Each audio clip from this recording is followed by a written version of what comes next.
Good morning, everybody, and welcome to the July 2022 Wild Science webinar. We've got a good program lined up today. We're going to be hearing from Bubba Groves on the foundations of deer management and from Allison Asher on a multi-year assessment of smallmouth bass in the 11-Point River. Bubba's going to get us started off. Before we get started, just a reminder that this meeting is being recorded and will be available to the public on the Game and Fish Commission's YouTube page after the meeting. Please hold your questions or comments until the end of the presentations, where we'll have a few minutes to have our presenters answer those questions. You can also type your questions or comments into the comment function in Google Meets here. So without any further ado, let's get started. Bubba Groves is Assistant Private Lands Program Supervisor and Private Lands Biologist down in Southern Arkansas. He graduated from Mississippi State University in 1999 with a bachelor's degree in wildlife and fisheries science, and has been with the agency for about 13 years, all in the Private Lands Program, where he works extensively with DMAP and Farm Bill programs to create and enhance wildlife habitats on private lands. And I told him I could not start this without telling folks he's also the pride of Clarksdale, Mississippi. Bubba, take it away, man. I appreciate that, Trey, and appreciate the opportunity to talk on deer today. As y'all know, deer's I guess the bread and butter of the state and wildlife. That brings it in. So, and also right before I start sharing, but the private lands, we have a program called DMAP, Deer Management Assistance Program, where the POBs help. The hunting clubs collect data. They send the data back into us. We analyze that, provide reports and management plans to them. So like I said, they got 600 to 700 clubs, something like that in the state of Arkansas. But so for us to be able to provide quality recommendations for these clubs, we have to have a good fundamental knowledge of deer management. And actually, just not to get too far off topic, actually, a lot of the agency tomorrow through, I guess, Wednesday, Thursday, whatever days those are, through Thursday, having a National Deer Alliance come in and give a deer training. So I've been wanting to do this for several years. COVID knocked it down. So anyway, not to get any further off than that, I'll jump in here. Okay, can everybody see my screen okay? Well, I'm not sharing yet, am I? Not yet, Bubba. Yeah, got ahead of myself.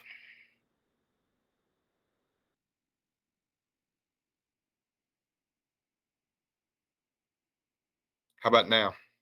Man, we got it, and it is in the full screen view. Thank you, Bubba. Okay. All right. So with that, we'll jump in here. So kind of thought I would start and kind of wrap it up with a little bit of DMAP, because this is why we do a lot of this. So one of the first things and most critical piece of information that our DMAP biologist needs to know is what are the goals and objectives of a club. It really doesn't matter what we want or what we would like to do. We need to meet what their objectives are. So we had to find that out first. Then just as a general rule, there's 3 levels. There's actually 4. There's another one, this ag related level 1A, but we don't do a lot of management on that. So got 3 levels. You can see there: herd management, quality buck management, and intensive deer management, which is trophy management. So just a quick overview of the DMAP program. So with that said, if we're going to help these clubs, generally speaking, most of them get in because they want to shoot a little higher quality of antler quality than, say, just what the zone's doing or what their neighbors are doing. So if we're going to try to aim for that and improve that quality for them, we need to know, what are the criteria that helps us get there. The first one is nutrition. The second one is age. And the third one is genetics. So that's kind of the foundation, if you will. The name of this presentation is there. So then we need to think about which one of these can we affect through management. And a lot of times I'll give this presentation to my DMAP clubs because I like to kind of use this, ask them those questions of which ones can we do, what are the 3 foundations of it. and which ones can we affect, I can kind of tell what that club, where they need help at just by getting the answers for them. So the first one that we can affect through management is food. That's nutrition. That's a food plot there. It's actually one of the kind of like the Eagle Seed brand. It's a mix of several different soybeans, some sorghum, different things like that. So we can affect that. The other is age. This DMAP club I had when I got here, and man, they did really well in the coastal plain. They shot some really good bucks, increased everything, and you see they had their kids come up and they said, well, we're not as interested in bucks as them kids shooting, being able to kill deer. And the game, again, it goes back to their objectives, and that's what they wanted, was their kid to be able to just kill a buck. So we switched on the fly basically, and switched there. So the one that we did not mention is genetics, and this is the one that probably most hunters feel like that they can affect. And but genetics is, we have what we have here in Arkansas. We're not going to affect genetics in free range populations of deer. And some of the reasons for that, Stallman Deer Study Group, we used to go there every year and see papers and research ongoing all throughout the country. And if you think about it, just like with humans and everything else, a fawn's going to receive at least 50% of his genetic makeup from a doe. Well, if we think about that, we can't tell what size, antler potential that a doe would have. Its fathers, from way back, because they don't have antlers. We know what the buck, we think about what he's got. But the doe brings at least 50% of those genes, to the table as well. Immigration on free range populations, again, deer come and go, all year long. And with GPS collars now, you look at some of the research Mississippi State is doing on deer movements, and some bucks liable to travel, all across the county at certain times during the year, and then some of them stay within just a couple of thousand acres during their whole lifespan. So deer come and go. Back before a lot of the DNA studies, like we talked about up at the first point there, individual bucks actually sire low numbers of fawns over his lifetime. And gets into the next one, because the way we found that, tests are showing as many as 30% of twin fawns have different fathers.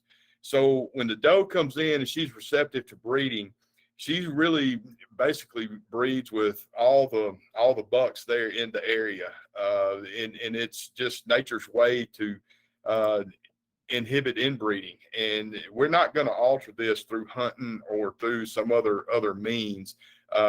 So since we can't do this, genetics, we don't really we don't manage that through that program or really any way. We kind of have what we have. So the first one, going back to our two that we can, nutrition and age. Nutrition, again, there's a food plot there. So we want to get down to the basics of deer management, and we need to figure out, one of the things we'd want to know is when do deer experience the greatest nutritional deficit? When I ask this, and again, to most hunting clubs, most everybody goes to February, January, February. It's cold. There's not a lot of food out there. And that's what human nature is we don't see a lot of food out there. So we think that's when it's tough.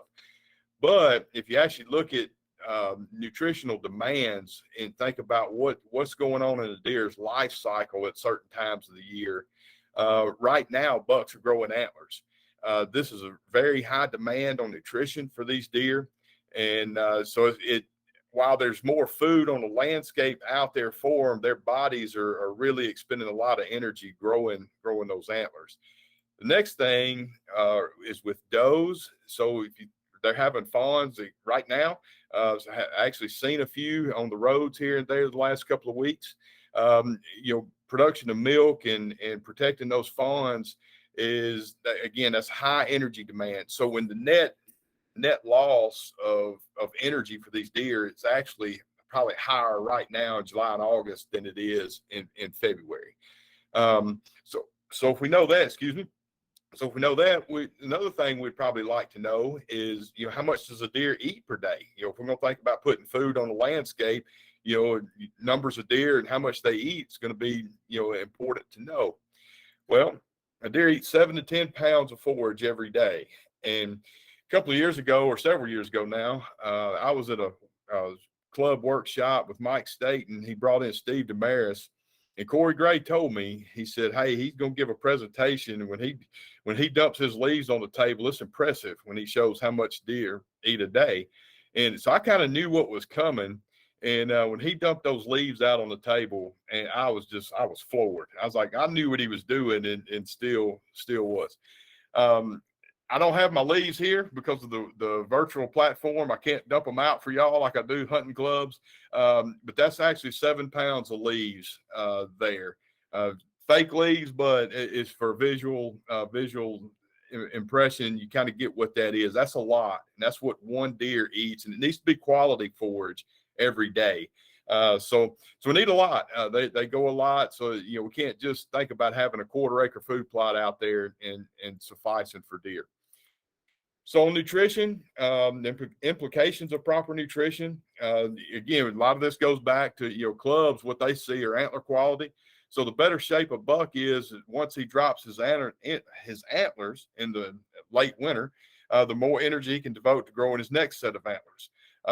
When deer, that antler growing process is a process that's ongoing all year long.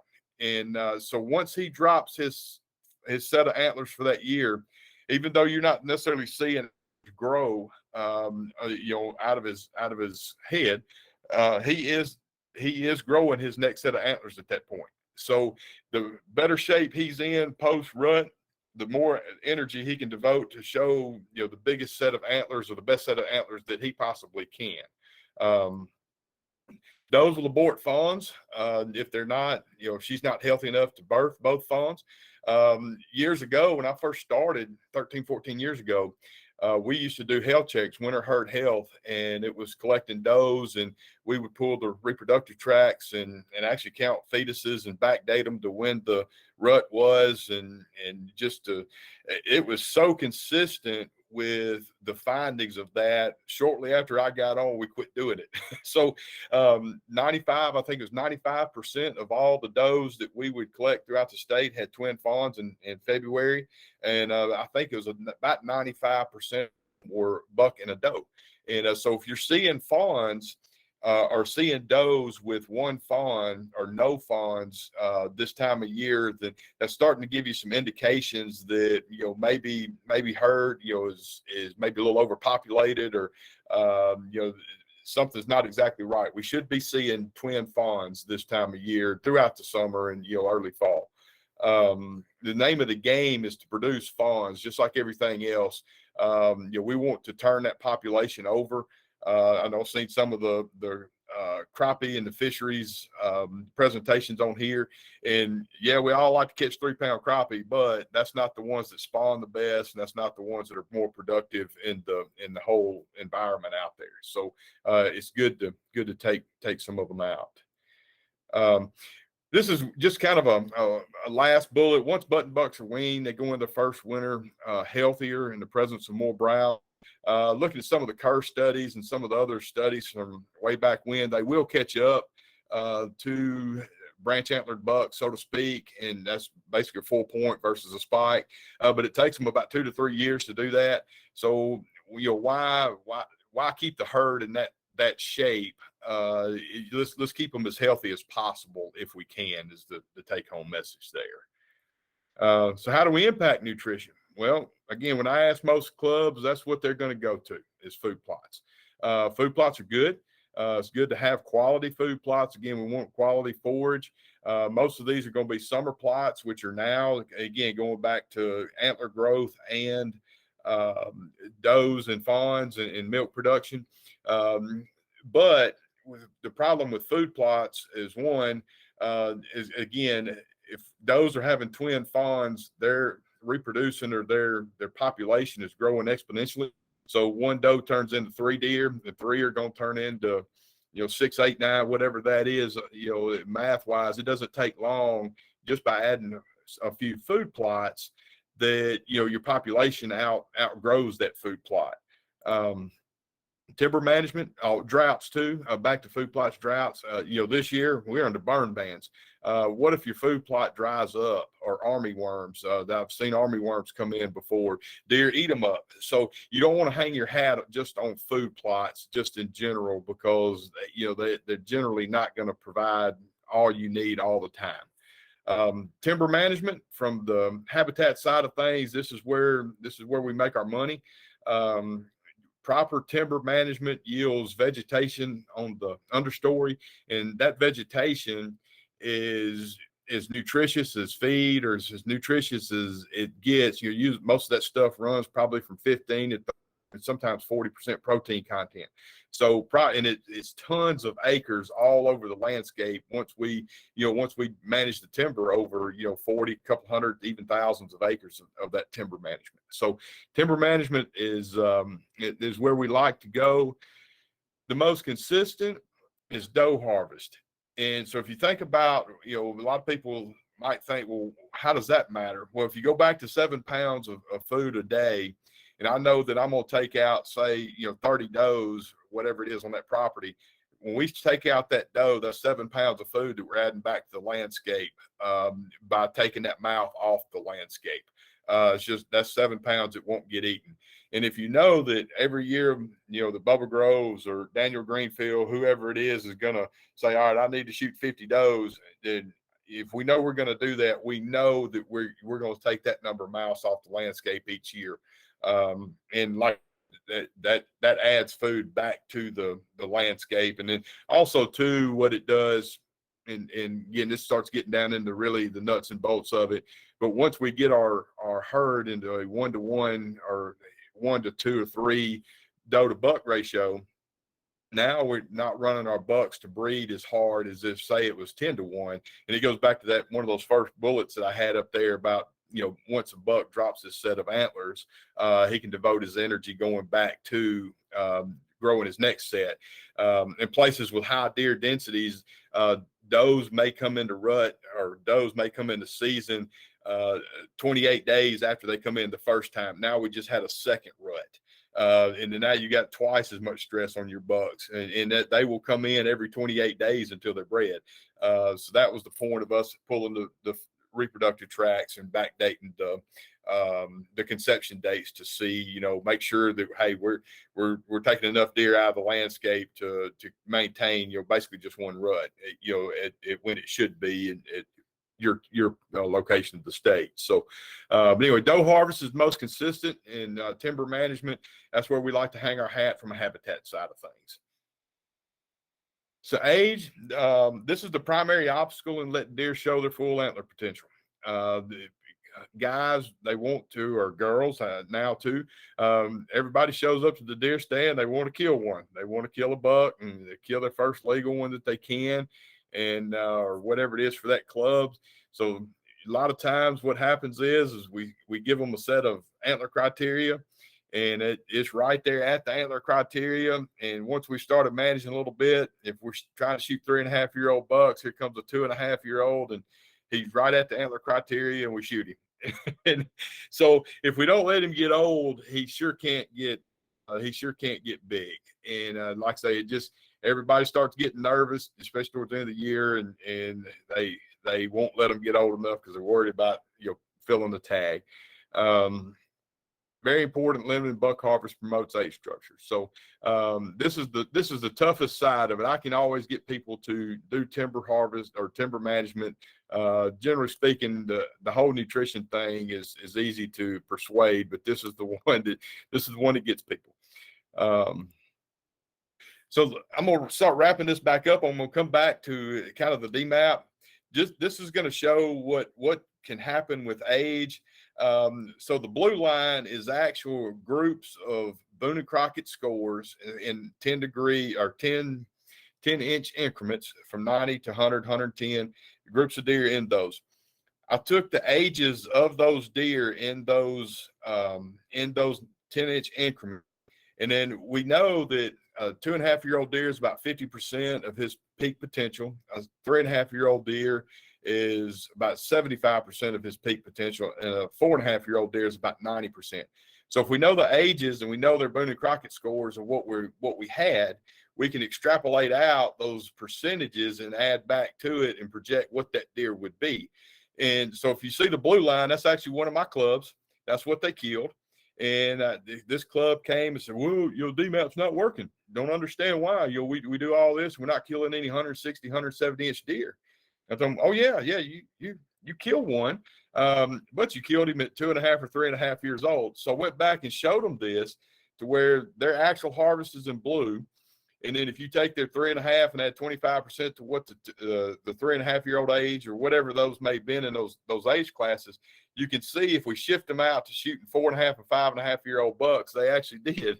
They killed a 180-inch deer. They killed 3 170s and 10 160s. So they just shot them too early is what they did. So this is kind of what we try to do, with different clubs, to show them these things so that they can, again, go back to meeting their objectives of the DMAP program. Lastly, again, going back to doe harvest and kind of how doe harvest can impact. So this is another graph that I'll show some of my clubs.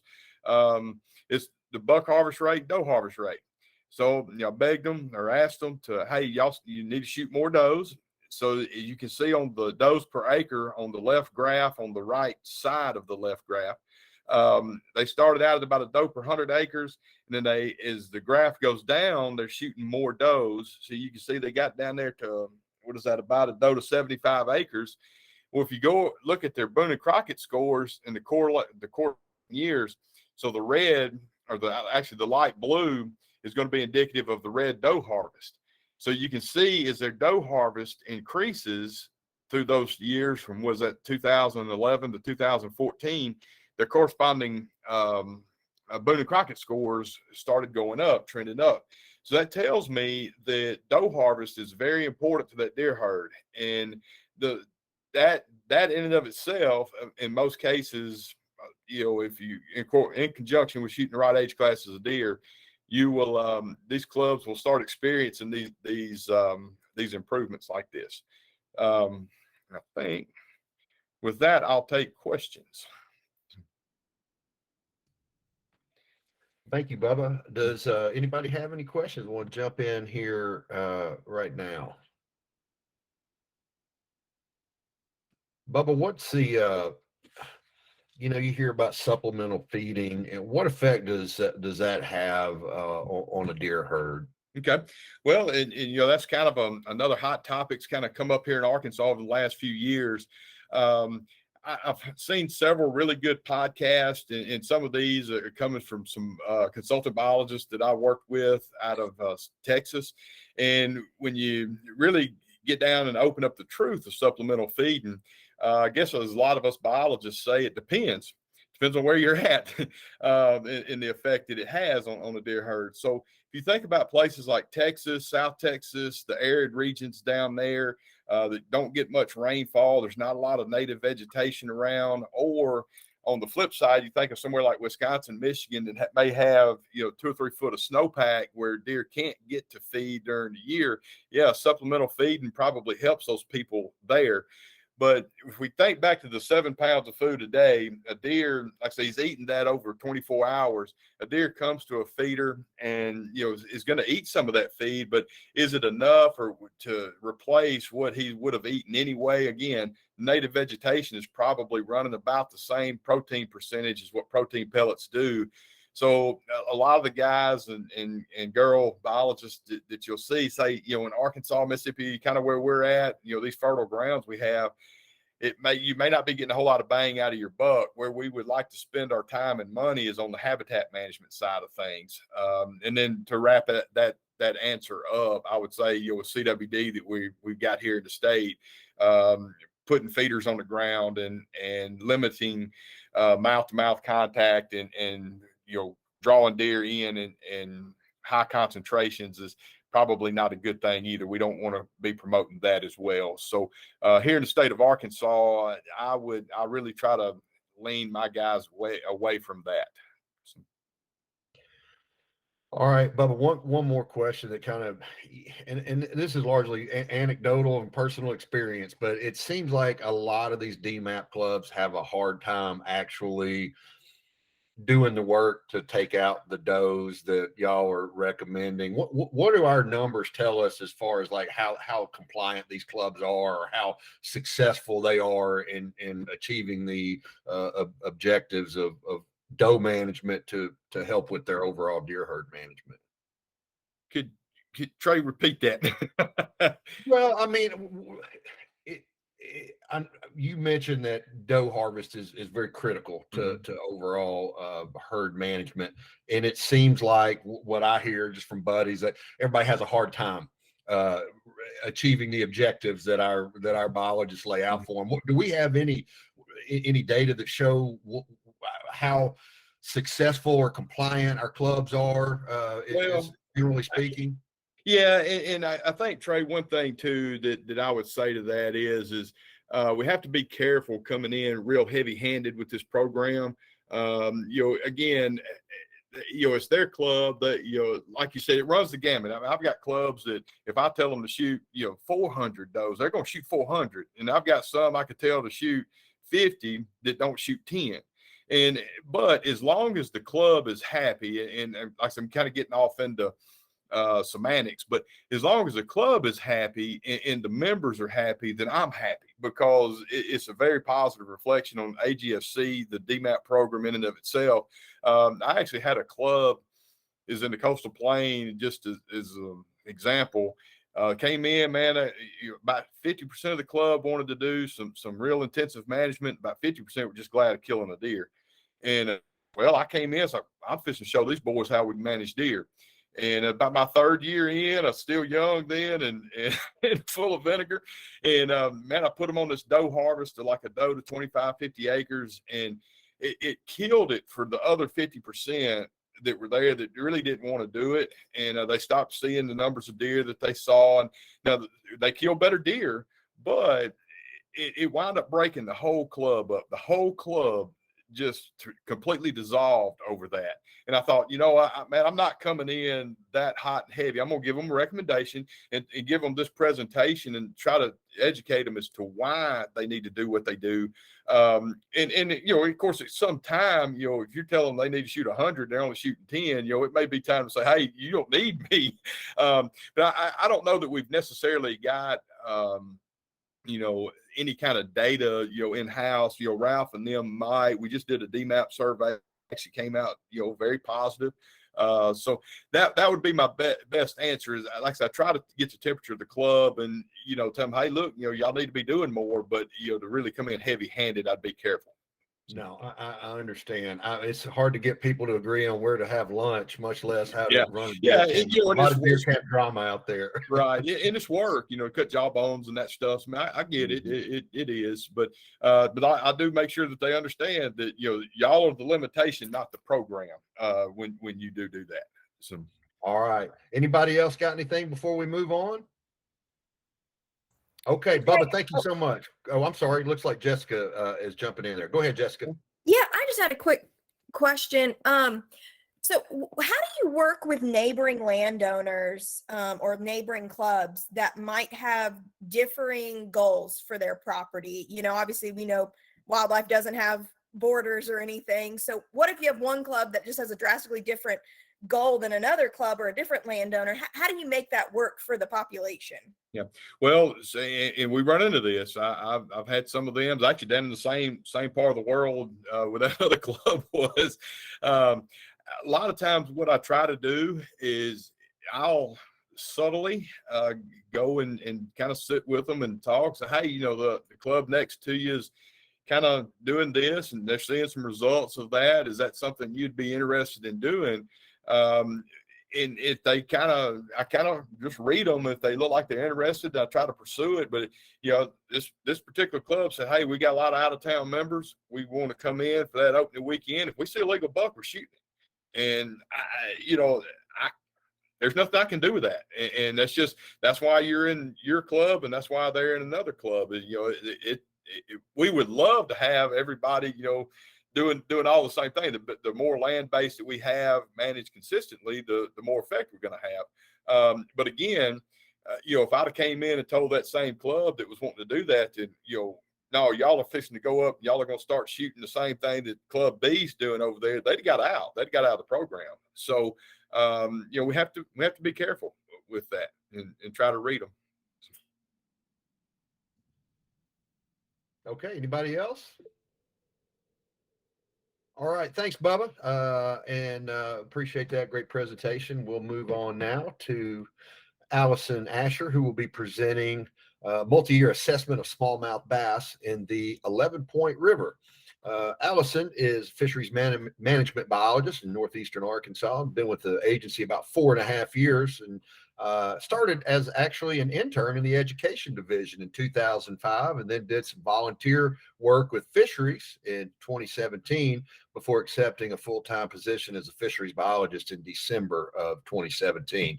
Allison has a Bachelor of Science in Zoology and a Master's in Environmental Sciences from Arkansas State University and a PhD in Zoology from Southern Illinois University. Allison, take it away. Thank you, Trey.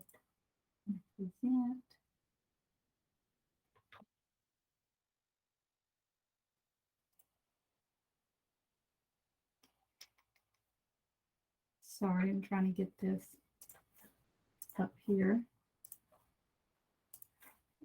Give me a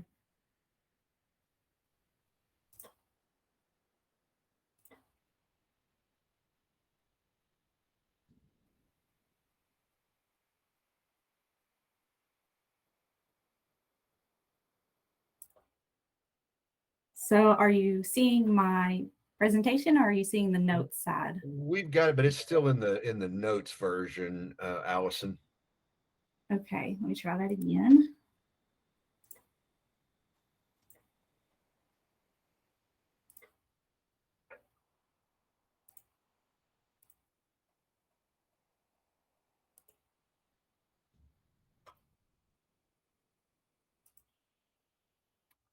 There You we seeing go. We got it. Awesome. All right, thank you. So I'm going to start out talking about the location of this study today. This assessment was done on the 11 Point River. The 11 Point River is designated as a national wild and scenic river in Missouri. It originates in Howe County, Missouri, flows through Oregon County, and then into Randolph County, Arkansas, where it terminates at the confluence with the Spring River. The last 40 miles of that river is located within Arkansas. It is a very popular river for kayaking, canoeing. In Arkansas, there's smallmouth bass fishing and walleye fishing. And in Missouri, they stock trout in the 11 Point River. It is very heavily influenced by springs. And up until 2002, there really was a lack of information on the fisheries in the 11 Point River of Arkansas. And so with that, the biologists at the time started an assessment for a couple years. And so from May of 2002 to June to 2004, they collected nearly 2,500 fish, comprised of 13 species. And when they created their report, they really focused on 5 species: smallmouth bass, walleye, spotted bass, shadow bass, and largemouth bass. And again, today's talk is about smallmouth bass. And so the highlights of that report from that time frame was that they caught 100 or a little over 1,000 smallmouth bass. Their catch per hour was 24 fish. They observed high abundance of smallmouth bass and rapid growth. At that time, a fish could reach 15 inches on average by age 5. However, they observed very few older fish in the population. So from this report, biologists decided to change the regulation. They increased the minimum length limit to 14 inches and reduced the daily creel to 2 smallmouth bass. Now, smallmouth bass is a popular game fish. It's native to cool, clear streams of the Ozark and Ouachita Mountains. And in a recent AGFC angler survey, 36% of the anglers listed black bass as a preferred species. Just to review the history of smallmouth bass on the 11-Point River, again, this all started with that 2002-2004 sport fish survey, which led to the regulation change in 2005. In 2008 to 2010, biologists at the time started a stocking study. They were interested in determining if stocking could increase the number of fish in the population. So each of those 3 years, they stocked 18,000 freeze branded smallmouth bass fingerlings. And then to follow up on that stocking and to do an assessment and look at stocking contribution, they did a sports fish survey in 2011 and 2012. And so a few years ago, this was about the time that I started with Game and Fish, we conducted another sport fish survey. Now I'm going to focus on the 2011, 2012 to 2017, 2018 time period. It's really difficult to compare the data collected from those times to the 2002 to 2004 information, because in 2002 to 2004, they collected smallmouth bass every few months they went out. And so they collected age and growth year round, they collected weight information year round, and they collected, well, due to collecting year round, their catches could be influenced by spawning seasons. So again, it's a little difficult for us to directly compare their results to ours. So looking at the methods, we followed the same methods in 2011 and 12, we followed the same methods in 17 and 18 as the biologists did in 2011 and 12. We sampled 79 segments on the 11-Point River. Sampling occurred in October through November. However, in 2018, we did have to roll into the first day of December, but sampling in this manner allowed that all age and growth would be collected in a very short time frame. We collected these fish via boat electrofishing, and any sport fish that we encountered, we collected, measured, and weighed. Another objective of this study was to look at walleye age and growth, and then also to assess stocking changes and those impacts on the walleye population. So while we were there, we decided to go ahead and assess the smallmouth bass again and compare it to those two historical data sets. So again, focusing on the smallmouth bass. Moving into the results, the first thing that we looked at were catch rates. So it's going to stick out really quickly that in 2011 and 2012, they caught just over 1,200 smallmouth bass compared to the more recent time frame where we only collected 554.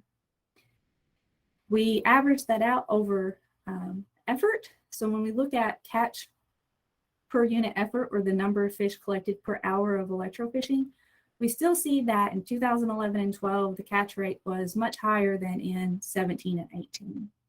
Now, part of that original 2011-2012 study was to look at stocking contribution. Looking at the population overall, they did find that about 9% of the fish that they captured had a freeze brand. But in 2011, those year classes that would have been 8, 9, and 10 would have been 1, 2, and 3 years old. So if you just look at those isolated year classes, they found about 13% of the fish were freeze branded. In 2012, these numbers increase. Looking at the 2, 3, and 4-year-old fish, or those age classes, you see that about 19% of those fish were freeze branded. And they did have difficulty with some of the freeze branding. They had difficulty determining at times if a fish still had a mark. And then another thing with the stocking contribution is the fish hadn't recruited, or smallmouth bass don't typically recruit to the gear until about age 3. And what I mean by that is it's just really difficult to catch an age 1 or 2 fish. When you're electrofishing a swift river, those fish are small, they're harder to see, they're harder to catch. And so you don't really start catching reliable numbers until about age 3. So if you look at the 2012, it's expected that we would see an increase because more of those fish are recruiting to the gear and we're able to catch those fish easier. And so it's likely that this stocking contribution is a low estimate because not all the fish that were marked had recruited to the population to a way that we could catch them efficiently. So one thing that fisheries scientists like to look at is size structure. And if we just look at overall in the population, we didn't really see a change between the two time periods in the number or the percentage of fish that were over the minimum length limit, which is 14 inches still. That regulation still stands today. And so 8 to 7% is not a big change. However, with size structure, we like to look at something called proportional size distribution. And this is a little more informative because it really looks more at the catchable fish and not just the whole population. So what I mean by proportional size distribution is this is a measure of how many of the fish in the population are a quality size, are a stock size, but also a quality size. So I'll go in that to a little bit more. If you think about what you're typically going to catch, yeah, it's possible you may catch a 3 or 4 inch smallmouth, but that's not the typical size the anglers are catching. So if we take all of those smaller fish out of the population and we look at the fish that are remaining and we say, of the fish in the population that are 7 inches, how many of those are also 11 inches? And that is what PSD is. So about 39% of the fish that you're going to encounter are 11 inches or longer. The next step is to look at preferred size. Sorry, those are the quality size fish. The next is to look at the preferred size. And so of the fish that are over 7 inches, about 10% of those are also over 14 inches. Another thing we look at is just the spread of the sizes. And so we have relative frequency here on the y-axis and the size bins on the x-axis. And comparing year to year, these distributions were different. One thing that we notice is that there's a larger surge of fish around the 250 mark or 10-inch mark. So those are probably likely those fish that were stocked. And then we do see more older fish in 2011 and 12. So I'm not older, but larger fish. So we see more fish over 400 millimeters. Another thing that fishery scientists like to look at is relative weight. And really, this is very similar to the BMI in humans. So in humans, we can take our height, we can take our weight, we can get a number, and it gives us a general idea. That number tells you underweight, healthy weight, or overweight. So for fish, a similar metric would be the relative weight. And this really is a measure of plumpness. So if you look at the two graphs and you look at the two fish, you see that one is longer, thinner, one is shorter and thicker. And so that really is a measure of relative weight. We take the length of the fish, we take its weight, we compare that to a standard weight for that length, and we see how it compares. So 100 is kind of the benchmark, but anything over 90 is still considered good. If we look at relative weights across size classes in 2011 and 12 compared to 17 and 18, we do see that relative weights were much lower in that first time period. We also want to look at growth increments with each year. So we model this using a von Bertalanffy growth curve, and that is what's depicted in the bottom right of the screen. If we just look at the time period, so we look at the orange dots and line compared to the blue dots and line, we do see that growth of older fish, so the 8, 9, 10, 11 year class, it's much slower than it was compared to the 2011, 2012 time period. And one thing that I mentioned earlier in the 2002 information is we can say, what on average, how long does it take a fish to reach a certain size? So we're interested in that minimum length limit of 14 inches. And so we say in 2011 and 12, on average, it took about 5.6 years. And in 17 and 18, it took about 5.8 years. So again, it's not a big change between the years, but we are seeing some differences in growth when we can look at the younger fish and then look at the older fish. Another metric that we look at is another thing that we look at is mortality. And so here I have annual mortalities for all years. Now, annual mortality can be a little tricky to interpret. If you look at this at face value and you say, okay, in 2011, 50% of the fish died. In 2012, 53% of the fish died. Well, now you have 0 fish. It's not the way to look at annual mortality. This is actually 50% of the fish in 2011, and then in 2012, it would be 53% of those fish. But this also doesn't take into account the population or recruitment, those individuals that are entering the population. So this is only annual mortality for age 3 through 11 fish.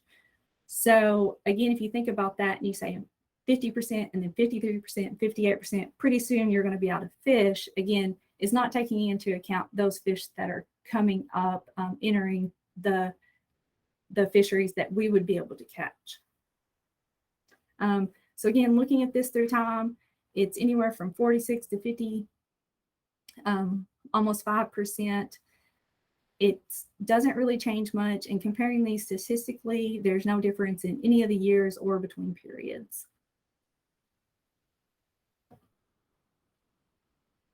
So looking at the conclusions, we didn't really see any difference in size structure. We didn't really see any change in mortality between the 2 time periods. However, catch rates were much higher in 2011 and 2012. Relative weights were much lower in 2011 and 2012. And then again, older fish had better growth in 2011 and 2012. And so some of the things to think of is why our catch rates might have been so different, why relative weights improved, and why growth seemingly slowed down for those 8, 9, and 10, 11-year-old fish in 2011 and 12. And so there's a couple things that could be contributing to this. One may be stocking. So they did stock those fish in 2008 through 2010. These older age groups that we see here on this figure, those would have been part of that class that were stocked. Typically, when you have too many fish in the population, you can also run into issues with lower relative weights and slower growth. So stocking could be a reason. We may have just been pushing the carrying capacity of the population when stocking those additional fish into the river. However, there were some really extreme weather patterns that happened right before the 2011 and 12 sampling and the more recent sampling. So if we look at the historical crests on the 11-Point River, the top 5 crests of those, 4 of them have occurred since 2006. Also in there, we had a D4 exceptional drought, and D4 is the most extreme rating you can have for a drought. So it's unknown it's hard for us to tease out if stocking created higher catch rates and then there was an overabundance of smallmouth bass that resulted in lower weights and slower growth, or if it's just this extreme weather pattern that has resulted in lower populations. And it's really about the timing of those weather and those extreme floods. And so it could be that they are negatively impacting the population. It's really hard for us to tease out what is happening there. So we move on to the highlights of the assessment. We see that growth has decreased since 2002, 2004. Again, though, that's really hard for us to compare. If we look at age and growth that was collected, since it was collected year round, it's really hard for us to directly compare to what we collected in the fall. Also, that could be an under or overestimation depending on when they collected most of their fish. Looking at the more recent time periods, we really have seen little change between 11 and 12 and 2017 and 18. We've seen very small improvements of weight, but we see slower growth in the older age 6+ fish. It's very difficult for us to tell if this is more of an impact from stocking or if this is due to the extreme weather patterns. And it's really hard for us to know what the new normal is for weather patterns as well. This may level back off and we may see improved growth. We may still have great relative weights, but if we continue to see the increased frequency and high floods, extreme weather events, and droughts, then we may not be able to predict how this population will respond to that. So we suggest that we continue monitoring smallmouth bass in the 11-Point River. With that, I would like to send out some acknowledgments. So Sam Henry and Jeremy Risley were the biologists in 2011 and 12. I want to thank Sean Lusk for helping me with some of the R coding for the statistics, and then thank Dustin Thomas, Brett Fluker, Brittany McCall, Devin Higgins, and Spencer Sandy for all their help in the field, getting all these fish collected. And with that, I will take any questions. All right, who's got questions? Because I've got a bunch. I'm a bit of a smallmouth junkie and have spent some time on the 11-point, so I'm intrigued. Who else though? Let's open it up here. Anybody? Okay. Well, I'm going to shoot, and if you come up with a question, please interrupt me. Allison, you know, I've consistently heard, you know, living in Arkansas my entire life and working at Game and Fish for 16 years about how slow growth rates are typically for our smallmouth bass in our Ozark and Ouachita streams. How do these growth rates on the 11-Point River compare to say the statewide average or other water bodies with smallmouth? So they are slower growth. I don't usually have the statewide average, but I know comparing to like more of the premier stream like Crooked Creek or something, it is a bit slower.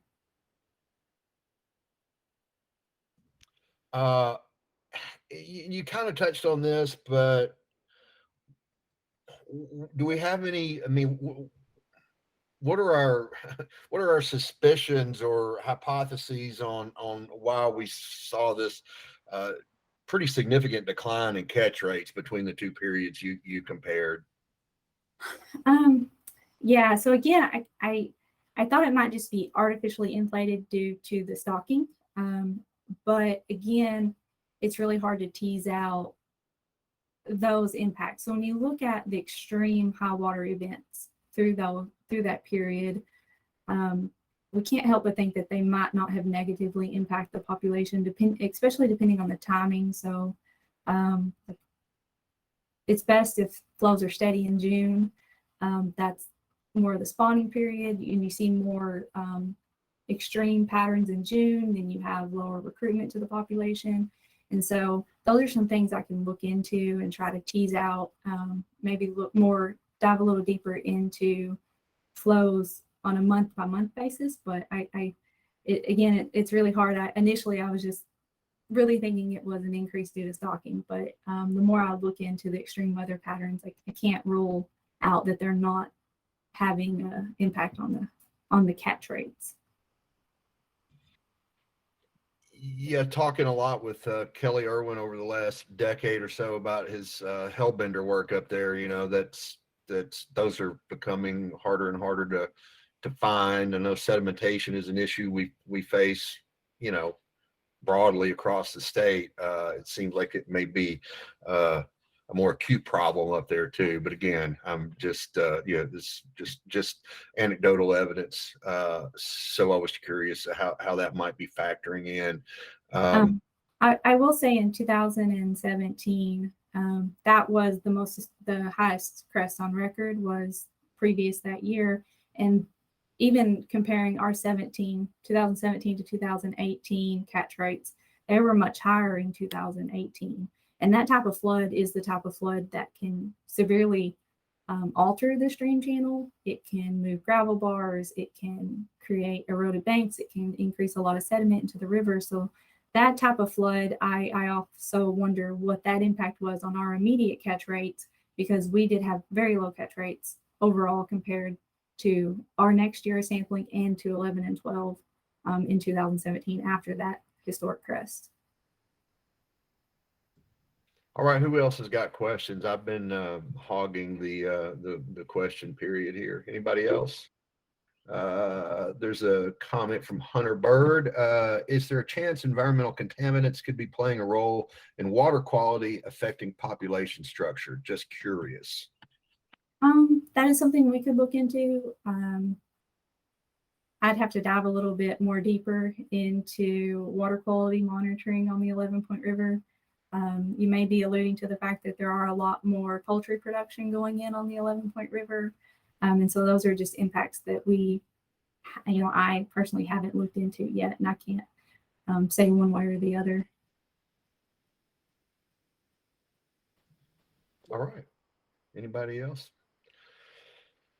Okay. Thank you so much, Allison.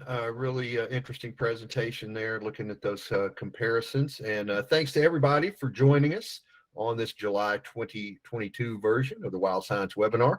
And we'll see you in August for the next version. Take care, everybody. Thanks for tuning in.